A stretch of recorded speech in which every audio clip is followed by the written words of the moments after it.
इस अवसर पर उन्होंने 1 से 15 नवंबर तक चल रहे राज्य जनजाति गौरव पखवाड़े की जानकारी भी साझा की और सीएम योगी ने कहा है कि ये उत्सव जनजातीय समाज की समृद्ध परंपरा, संस्कृति और गौरव का प्रतीक है। इसके माध्यम से जनजातीय समुदाय को राष्ट्र की मुख्य धारा से जोड़ने और आत्मनिर्भर बनाने का प्रयास किया जा रहा है। मुख्यमंत्री ने इस अवसर पर ही जनजातीय समाज के योगदान को नमन करते हुए कहा कि सरकार उनके विकास और सम्मान के लिए लगातार प्रतिबद्ध है। मुंडा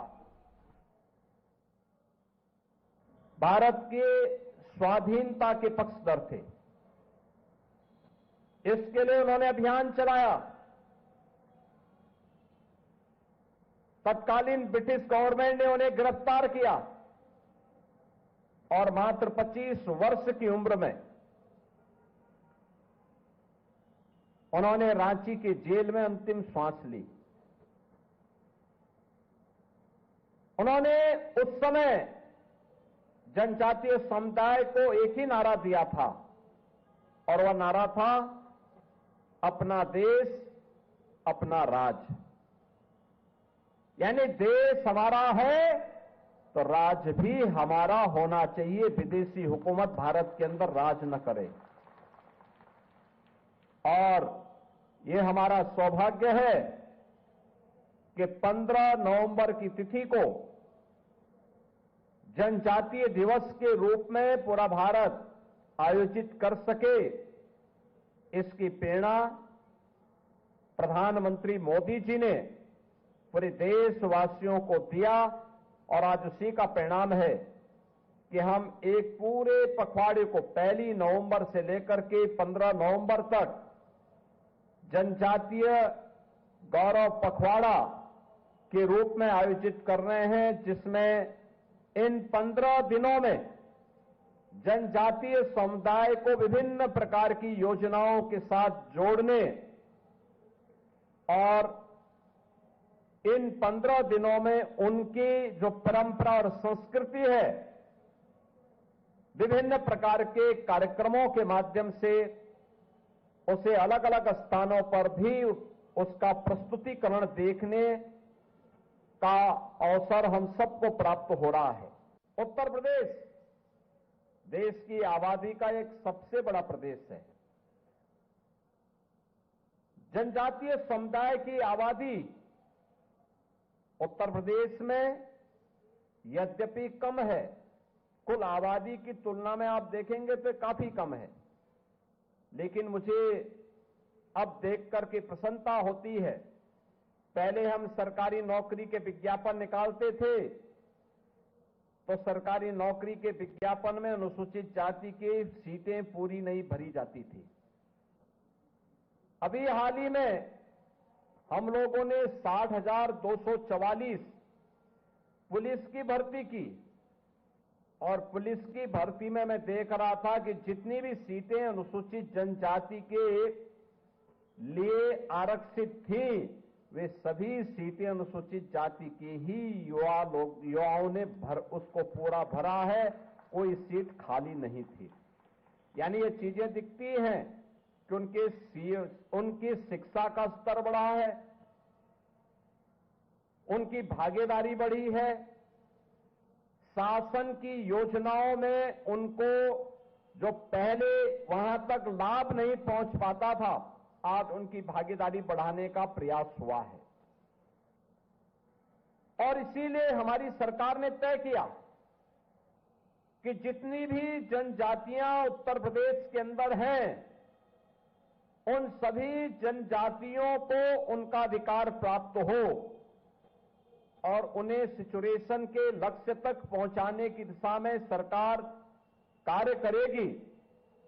इसमें थारू, मुसहर, चेरो, बुक्सा, सहरिया, कोल या फिर गौड़, जितने भी जनजातियां हैं, इन सभी जनजातियों को शासन की सभी प्रकार की योजनाओं से पूरी तरह आच्छादित करने के लिए सरकार ने एक मिशन मोड पर अभियान चलाया और परिणाम है कि ज्यादातर जनजातियां आज के दिन पर विकास की योजनाओं के साथ उनकी कनेक्टिविटी, उनकी बिजली की व्यवस्था, उनके लिए पेयजल की व्यवस्था, उनके लिए पेंशन की व्यवस्था, उनके लिए राशन कार्ड की व्यवस्था, उनके लिए स्वास्थ्य के लिए आयुष्मान भारत की स्कीम और इन सब के साथ ही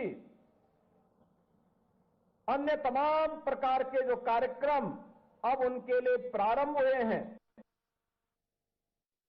गाजियाबाद के हिंदी भवन में बिरसा मुंडा की 150वीं जयंती के अवसर पर उप मुख्यमंत्री ब्रजेश पाठक ने शिरकत की। इस दौरान उन्होंने कार्यक्रम में शामिल लोगों को संबोधित करते हुए बिरसा मुंडा के जीवन संघर्ष और स्वतंत्रता आंदोलन में उनके योगदान को याद किया है। इस मौके पर उप मुख्यमंत्री ब्रजेश पाठक ने कहा है कि बिरसा मुंडा ने आदिवासी और जनजातीय समाज के अधिकारों के लिए ऐतिहासिक संघर्ष किया। उन्होंने समाज के वंचित और घुमतू वर्गों को मुख्य धारा से जोड़ने का काम किया।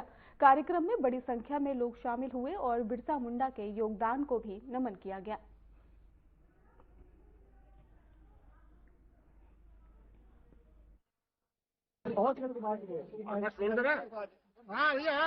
गाजियाबाद में भगवान बिरसा मुंडा जी की 150वीं जयंती के शुभ अवसर पर प्रदेशवासियों की तरफ से, उत्तर प्रदेश सरकार की तरफ से श्रद्धा सुमन अर्पित करता हूँ।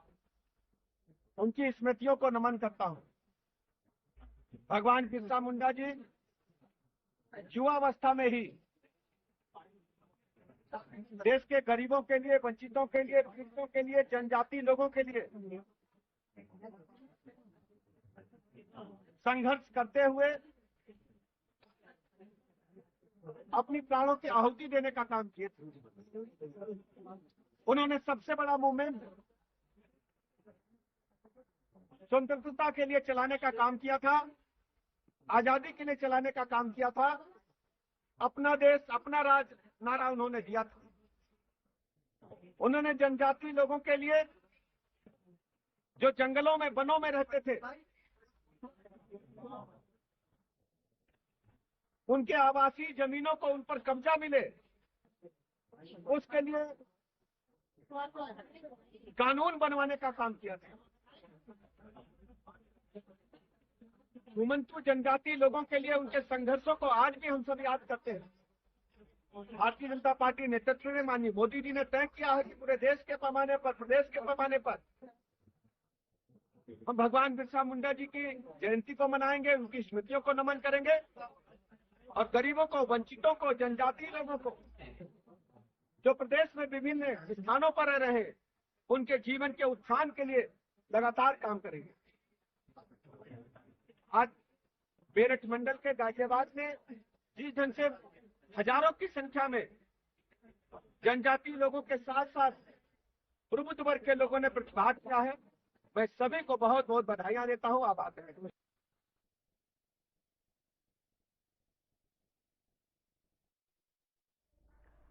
एमजेपी रुहेलखंड विश्वविद्यालय में 23वां ही दीक्षांत समारोह आयोजित किया गया और अटल सभागार में ही होने वाले इस आयोजन में 2 राज्यपाल एक साथ मंच पर मौजूद रहे।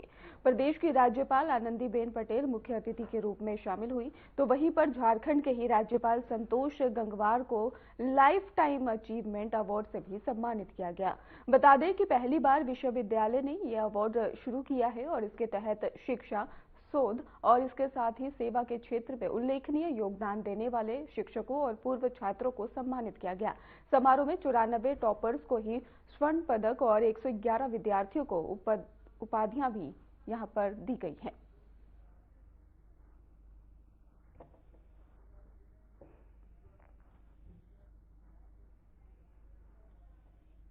प्रदेश के कृषि मंत्री सूर्य प्रताप शाही ने आज प्रेस वार्ता कर विकसित उत्तर प्रदेश 2047 विषय पर राज्य सरकार की रूपरेखा साझा की।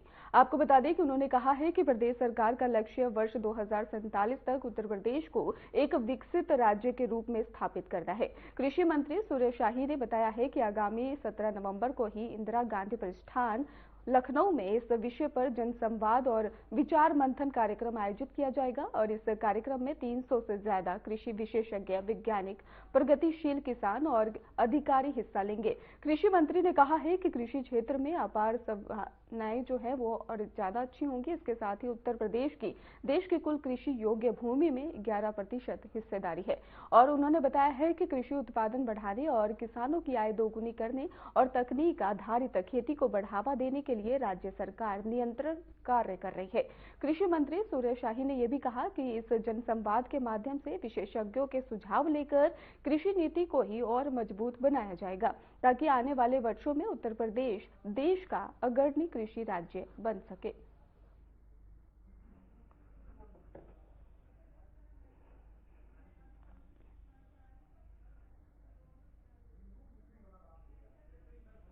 सोनभद्र जनपद के पटना सिलथम गांव में ही आयोजित भव्य कार्यक्रम में ही असम के राज्यपाल लक्ष्मण प्रसाद आचार्य ने शिरकत की और राज्यपाल ने इस अवसर पर ही भगवान बिरसा मुंडा और इसके साथ ही आपको बता दें कि डॉक्टर भीमराव अंबेडकर की प्रतिमाओं का अनावरण किया है और एक लव्य का भी अनावरण किया है। कार्यक्रम स्थल पर ही राज्यपाल का कार्यक्रम स्थल पर ही राज्यपाल ढंग से ही कर्मा नृत्य के माध्यम से भव्य स्वागत किया गया। राज्यपाल आचार्य ने कार्यक्रम के दौरान ही स्वतंत्रता सेनानी नीलांबर और पीतांबर दोनों भाइयों की तस्वीर माल्यार्पण कर उन्हें श्रद्धांजलि दी है। कार्यक्रम के पश्चात ही राज्यपाल ने ही एक जनसभा को संबोधित किया जिसमें उन्होंने भगवान बिरसा मुंडा और डॉक्टर अंबेडकर के आदर्शों पर चलने का आह्वान किया। उन्होंने कहा है कि आदिवासी समाज वंचित वर्गों के योगदान को सदैव सम्मान मिलना चाहिए।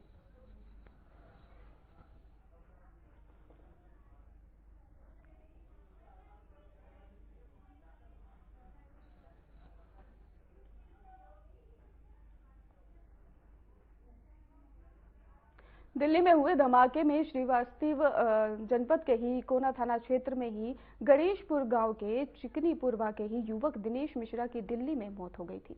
देर शाम मृतक का शव गांव पहुंचते ही परिवार जो है चीख पुकार में बताया जा रहा है कि दुख का माहौल था और बुधवार को ही दिनेश मिश्रा के शव का परिजनों और ग्रामीणों और बड़ी संख्या में स्थानीय लोगों की मौजूदगी में अंतिम संस्कार किया गया और वहीं पर इस दर्दनाक हादसे से परिवार उभर नहीं पा रहा है और इसी कड़ी में आबकारी मंत्री जिले के प्रभारी मंत्री नितिन अग्रवाल पीड़ित परिवार से मिलने गांव पहुंचे और परिवार को हर संभव मदद का भरोसा दिलाया है, जबकि केंद्र सरकार द्वारा दी गई 10 लाख रुपए की सहायता का भी ऐलान किया गया है।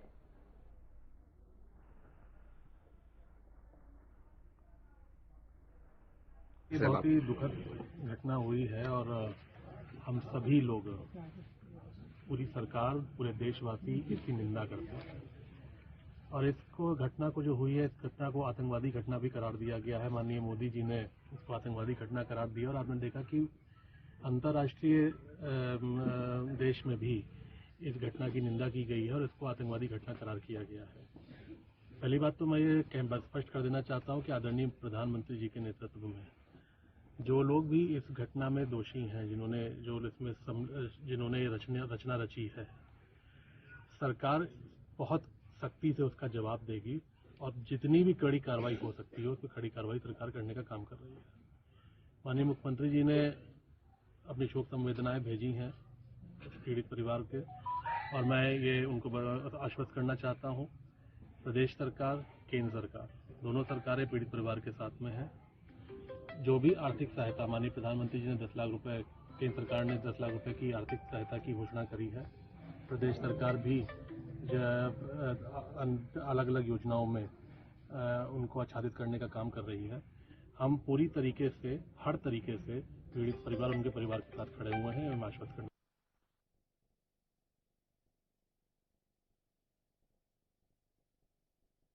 कप 2025 में भारत को विश्व विजेता बनाने वाली टीम की ओवरऑलराउंडर खिलाड़ी दीप्ति शर्मा अपने गृह नगर आगरा पहुंची। शहर में उनके स्वागत के लिए हजारों की संख्या में प्रशंसक सड़कों पर उमड़ पड़े। आपको बता दें कि दीप्ति शर्मा के ही सम्मान में आयोजित भव्य रोड शो की शुरुआत होटल भावना क्लार्क इन से हुई है और इसके साथ ही जो स्टार नेक्स्ट क्रिकेट ग्राउंड पर जाकर संपन्न हुआ है और इस दौरान ही लोगों ने फूल बरसाकर और भारत माता की जय के नारों के साथ उनका स्वागत किया। आपको बताते चले कि दीप्ति शर्मा ने 2025 ICC women cricket world cup में शानदार ऑलराउंड प्रदर्शन करते हुए प्लेयर ऑफ द टूर्नामेंट का भी खिताब अपने नाम किया था। उनके प्रदर्शन ने भारत को ऐतिहासिक जीत दिलाने में महत्वपूर्ण भूमिका निभाई है।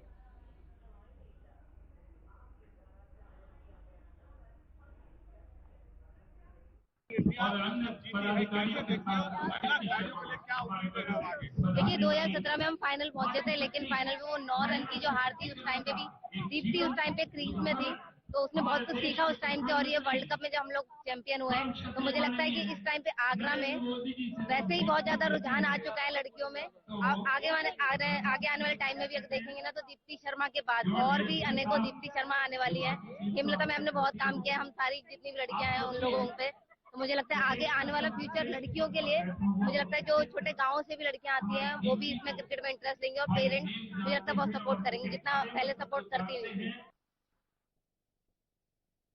महाराजगंज के ही डीएम संतोष कुमार शर्मा ने वीडियो कॉन्फ्रेंसिंग के माध्यम से जनपद के सभी खंड विकास अधिकारियों की उपस्थिति में औचक जांच की है। जांच में आपको बताते चले कि परतावल और इसके साथ ही घुगली के बीडीओ और कार्यालय से अनुपस्थित मिले हैं और जिनसे ही स्पष्टीकरण भी मांगा गया है। आपको बताएं कि निचोल और इसके साथ ही बीडीओ के शमा सिंह और ब्लॉक परिसर में ही मतदाता सूची निरीक्षण के दौरान ही पाई गई। डीएम ने निर्देश दिया है कि जनता दर्शन के समय अधिकारी केवल जनता की समस्याओं के निस्तारण पर ध्यान दें। उन्होंने ये भी कहा कि सभी बीडीओ सुबह 10 से दोपहर 12 बजे तक जनता दर्शन में ही अनिवार्य रूप से उपस्थित रहे और जनता की शिकायतों का पारदर्शी निस्तारण सुनिश्चित करें। डीएम ने चेतावनी दी है कि भविष्य में उपस्थिति या फिर कार्य निष्पादन में लापरवाही पाए जाने पर कठोर प्रशासनिक कार्रवाई भी की जाएगी।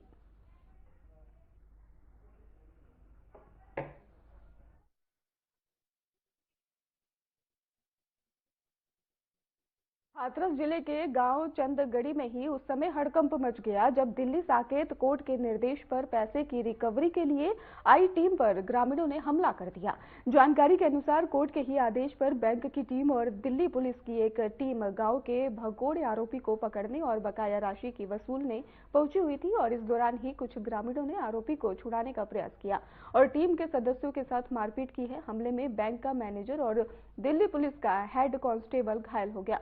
आपको बता दें कि दोनों को स्थानीय अस्पताल में भर्ती कराया गया है, जहां उनका मेडिकल परीक्षण कराया जा रहा है। घटना की सूचना मिलते ही स्थानीय पुलिस मौके पर पहुंची और स्थिति को नियंत्रण किया। फिलहाल पुलिस ने मामला दर्ज कर जांच भी शुरू कर दी है।